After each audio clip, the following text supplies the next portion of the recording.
Gold and silver took a hit today. In some aspects, this is somewhat expected. The question is how much more damage can gold and silver prices take? We'll find out answer to that question in this video and so much more as we explore.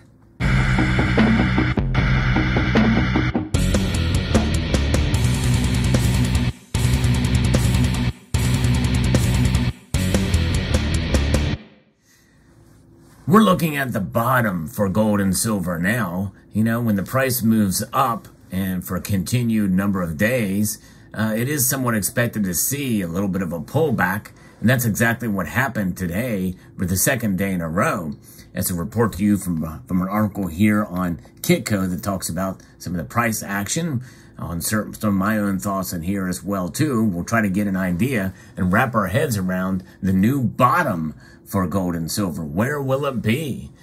You know, there's a couple of different theories out there as to where we could see gold and silver go.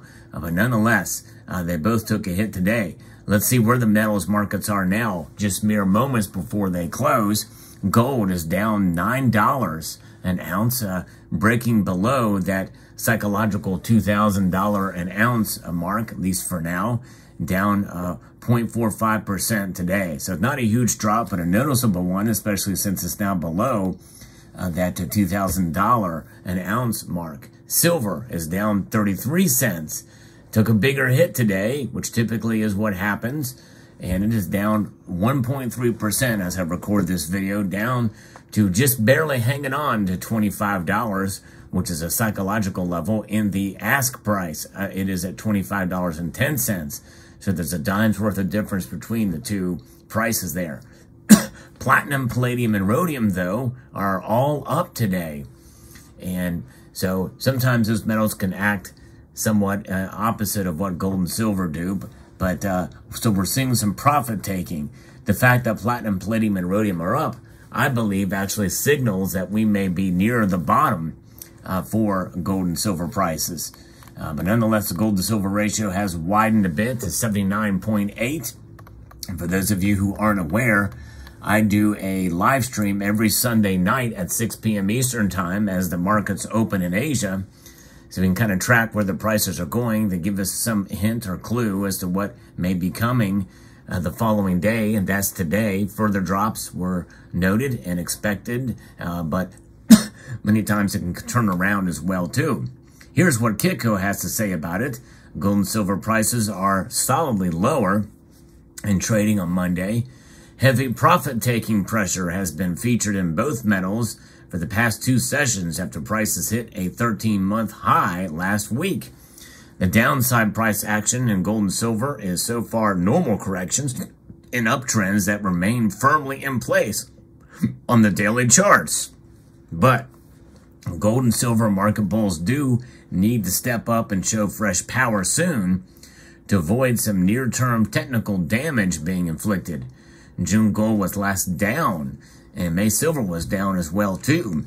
And we're seeing these numbers now break through the psychological $2,000 an ounce level for gold, and silver barely hanging on to the $25 level.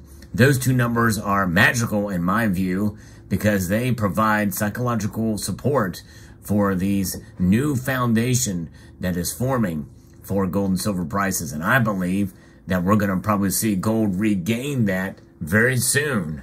I think we'll see gold recapture that $2,000 an ounce level again.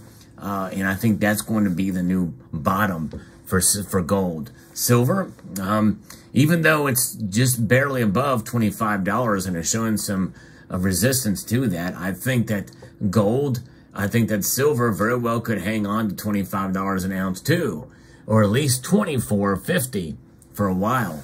But we'll see. I think it's a greater risk actually because silver is a more it is more volatile. So I think that $25 support may not hold through the week, but we'll find out. We'll see here. The key outside markets are in bearish daily postures for the metals market starting the week. The U.S. dollar index is higher, and NYMEX crude oil prices are lower and trading around $81.50 a barrel. And so that's kind of where we're at with the markets. It's going to be fascinating to see where this plays out. But, you know, the dollar is certainly something to keep an eye on. And the dollar strength is the biggest driver for gold's and silver's price, and it is up. The dollar is up 0.42% to 102.10. Anything above 100, I think, is a good sign that we're having a strong dollar. Now, as I've mentioned many times, a strong dollar does not mean that it's not weak and it's not unsound. This currency, this note here, this debt instrument, is a store of value, but it's a declining store of value, which is why we refer to it as unsound money here. It is unsound money. Gold and silver are sound money. Yes, indeed. So there it is. So that's why I believe that it's only a matter of time. There's a lot of pressure on the dollar, by the way, even though it is the cleanest shirt in the dirty laundry pile. You know, there's a lot of pushback from the BRICS nations trying to do their best to kind of de-dollarize or what have you, but it's not coming anytime soon. They're just talk of it. They want to do it, but they really can't. And so that's something we have to keep in mind too. But nonetheless, there's enough pressure that could put a little bit more pain on the dollar. And that will affect gold and silver, and gold and silver will probably see higher lows now than we've seen in the past year or so. We also have the Federal Reserve, and the Federal Reserve is going to be raising rates, I believe, 25 basis points, which is going to put some pressure on gold and silver. But I don't think it'll have the effect that it had in the past. Now, again, I could be wrong, but I think that we're starting to see a little bit, again, of a support here. And those support numbers, I believe, psychologically anyway, are $25 silver and $2,000 gold. And so that is what we're dealing with here.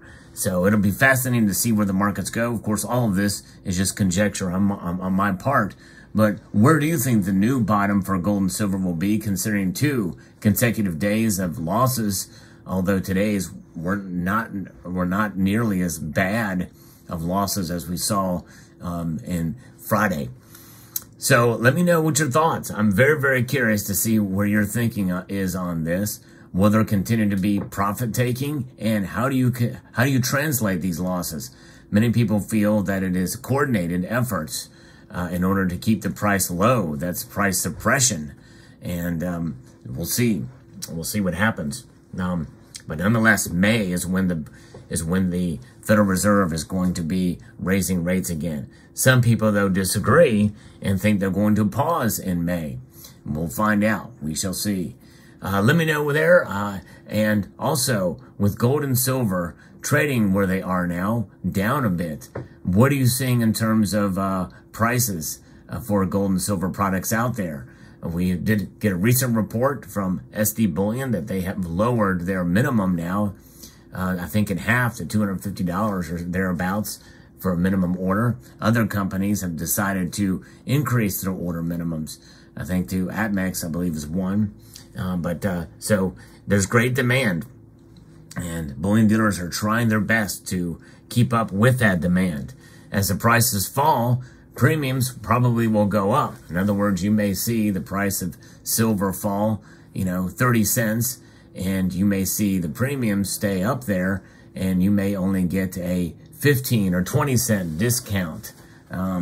Instead, those are the kind of things and realities that we must face in this new era of buying gold and silver products.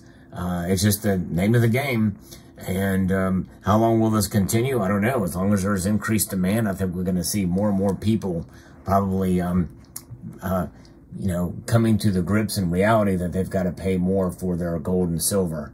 And, I'm not buying right now. I've made some purchases recently. I've sort of changed my strategy. I'll explain more about that when those purchases come in. But nonetheless, it's expensive, especially to buy an ounce of gold right now. And silver premiums high, Silver Eagle premiums high, means that it's more difficult. It's a harder pill to swallow to buy an ounce of silver these days.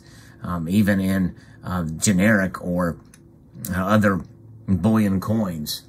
So there you have it. Let me know what your thoughts are overall. I'd like to extend a multitude of gratitude to you all for taking the time to watch this video, and to encourage you to please rate, share, comment, and subscribe.